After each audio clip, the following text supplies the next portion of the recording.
Hey guys, welcome to part 2 of this 2-part series of the Ultimate Foam Dart Showdown. If you missed part 1, the link is available at the top right corner. To mention a few disclaimers, dart test results for part 2 of this video are done with my maxed out Worker Harrier Springer blaster with a 30mm inner diameter barrel, which will put Blu Darts at a disadvantage as they are smaller and are meant for barrels with less than 30mm for inner diameter. Also, as mentioned earlier, results will vary across different blaster types like springers and flywheelers, and across many different FPS ranges. Part 2's testing includes the 1.3g 2-rib rumbling dart, the 1.2g regular Blu Dart, the 1g TDART, and the latest challenger, the 1.3g TDART. With the context and disclaimers in mind, let's proceed with the press test. The darts tested are all brand new. The 1.3g TDART is much firmer than the 1g TDART. The 1.3g TDART seems as firm as the rumbling dart. This is a very close one. And of course, the Blu Dart is just a little bit firmer than the 1.3g TDART. Here is the ranking for foam firmness. For dart dimensions, please refer to part 1 of this video, link on the top right corner. Also, the 1.3g and 1g TDARTs seem similar in length and diameter. Next, glue strength. If you have watched part 1 of this showdown, you will know that all these dart types have better glue than Worker Darts. The 1.3g TDART glue is quite strong and is very similar to that of the 1g TDART. As usual, the rumbling dart glue strength is the strongest, with the Blu Darts coming in at a close second. Here is the ranking for glue strength.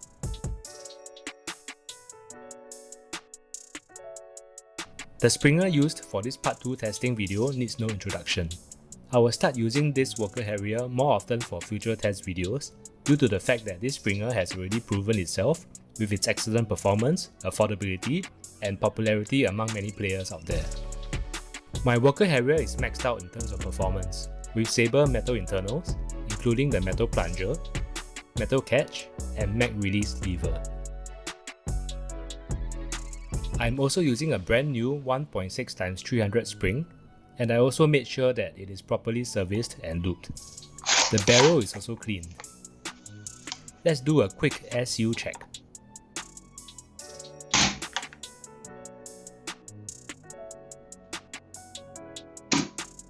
Excellent.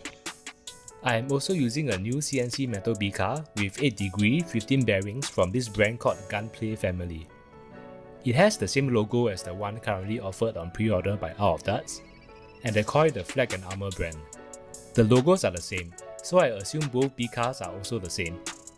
And the different names are probably just a rebrand for the US market. Next, Chronograph Test.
Here is a summary of the Chronograph test. Numbers alone do not determine which dart is the best. You can have bad numbers for some dart types from the chronograph, but somehow they can still perform amazingly at the range compared to those with good numbers. Now for the accuracy test, which is conducted at Black Resin's new location at 28 Lorong Ampas, previously known as Wheeler's Yard. They have an amazing gameplay area which I already played twice at. Their play area and blasters are available for rent. More info available in the video description. I'm aiming for the head of this figure 11 target at 30 meters. This time I'm trying to eliminate the wind factor and to see how the darts perform without any influence from sudden changes in wind speeds.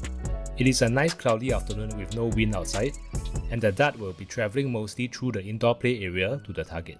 I'm using an LPVO at 3x zoom, and it is roughly zeroed to hit the human-sized target at 30 meters. For info, I plan to use the red dot sight mounted on top of my LPVO for closer targets during gameplay.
Here is a comparison of the groupings side by side.